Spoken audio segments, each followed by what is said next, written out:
magandang pwesto nang sa ganun hindi rin naman sila mawalan ng income. Recto Avenue, napakalinis din mga kababayan. Ayan, o yan, ganyan na po sa kaluwag dito.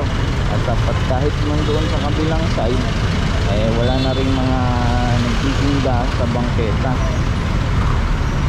Ba ang aliwalas tignan ng isitan. Mga kababayan, yan po yung Carriedo pag dinerecho natin, pero hindi yan yung pupuntahan natin. Ang sisilipin natin ngayon itong kahabaan nitong Avenida. Ayan, malamang sa malamang tambay dito dati yung mga tito nyo. So ayan, no, titignan natin kasi nilinis daw din po ito, no. Tingnan natin kasi dati nung mga nakaraan napakadami po ng mga vendors dito, no, dito sa sidewalk. Ayan, mukhang makikita naman natin na natanggal na yung mga vendors dito sa gilid. Mukhang malinis na, pero sana no, wag na silang bumalik dyan sa area na yan, no, para nang sa ganun magamit naman ng taong bayan. Ayan, magkabilaan wala na tayong nakikitang mga stall dito gaanong mga nagtitinda. Ayan, dito rin sa kabila wala na rin naman. Ayan, no, napakalinis na dito sa Avenida na to. Ayan, sa kabilang side ganun din, no. Nung panahon kasi mga kababayan, itong area na to punong-puno talaga ng mga vendors ito. So ngayon, no, kita naman natin, di ba, epektibo yung magpapatupad ni Yorme na ibalik sa taong bayan. Ayan, may mga movers po nga tayong mga nakita dito, nag-iikot, no? Ayan, so sila yung mga isa sa mga namamahala dito pagdating sa mga nagtitinda dito sa gilid-gilid ng bangketa. So sinisitan nila, pinapaalis nila, pero pinagbibigyan naman nila yan, no? And then after, hanggat hindi pa rin umalis, ayan, kukunin siguro yung mga kung ano man yung naabutan nila, no? Yan yung Manila hawkers. Ayan,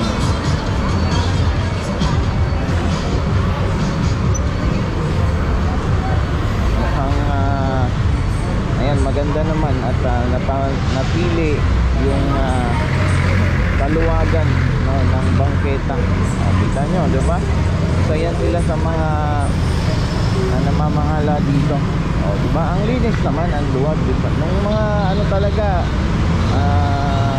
nakaraan, yung mga yan hindi mo na madaanan yung mga bangketa dito. Kasi syempre may mga vendors. Pero yung mga vendors sana nailagay din po sila, no, sa magandang pwesto nang sa ganun hindi rin naman sila mawalan ng income. Ito yung Avenida. Ayan, at titignan din natin sa recto kasi sabi nila malinis na din daw ang recto. Ayan, sa kabilang side din wala na ring vendors. So, ang ano dito pala, may mga hawkers na mga nag-iikot-ikot, ano. Yun yung maganda dito. Ito dati, oh. Itong kantong to, yung Divisoria Recto, saka itong Avenida, ayan, oh, Recto Avenue. Naku, napakadami po ng mga nagtitinda dito. Hindi ko lang sure kasi umaga tayo nandito ngayon, alas 9. Hindi ko lang sure kung sa hapon o sa gabi may mga nagtitinda pa dito sa gilid. Ayan, pero sa mga oras na to, ayan, makikita naman natin na malinis at luwag, no? Madadaanan ng mga tao itong Avenida. So ayan, doon din, no, sa kabilang side, yan, Recto Avenue, napakalinis din mga kababayan. Ayan. So ngayon, pupunta naman tayo dito sa Isitan. Oh. Dito din, no? Wala na rin dito sa bangketa mga kababayan. Maluwag na din. Nakakatawa lang isipin na pwede naman palang mangyari yung ganito na sumunod yung mga vendors. Pero sana yun nga lang, no, eh nailipat sila sa magandang pwesto doon din sa kabilang side. Ayan, maluwag na rin. Andyan yung ayan, may mga okay, nag-supply ng tubig.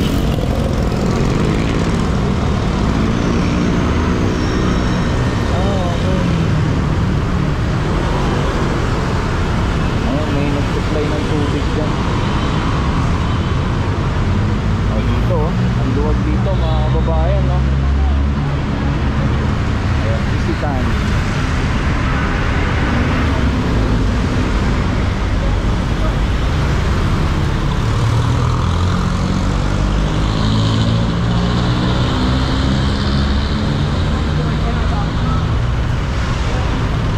Ayan, ganyan na po sa kaluwag dito. At dapat kahit nung doon sa kabilang side, eh wala na rin mga nagtitinda sa bangketa. Ba ang aliwalas tingnan ng isitan. Bagong renovate din ata ito. Kakapintura lang din, no?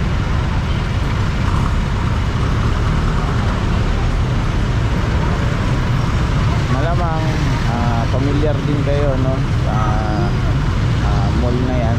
Isa po yan sa matagal ng mall dito sa Manila. At isa po yan sa pinupuntahan at pinapasyalan talaga noong araw. Itong isitan, imagine nyo, hindi na ang luwag ng kalsada, diba? Ganyan po dito ngayon sa may isitan. Ito naman yung recto, ano to, LRT station, bus south entrance. Oh guys, dito tayo ngayon sa Alonso, District 3 ng Maynila.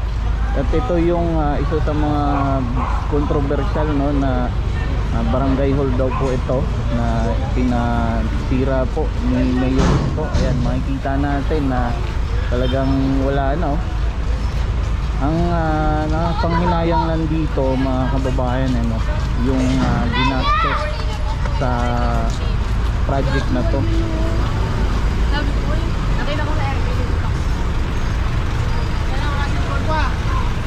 No, ang good thing lang dito ay magagamit na ulit yung sidewalk, no, na talagang hindi na madaanan ng mga tao, mga estudyante, kasi sa likod pala nito, ito yung Arellano School, no, high school. Ayan, dito sa Manila North. Ito po yung likod niyan.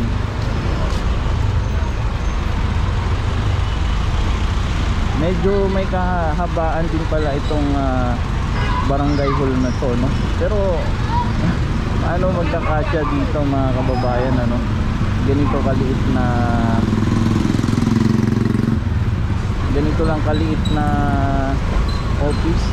Ayan po yung mga City of Manila, no, na nag-aayos.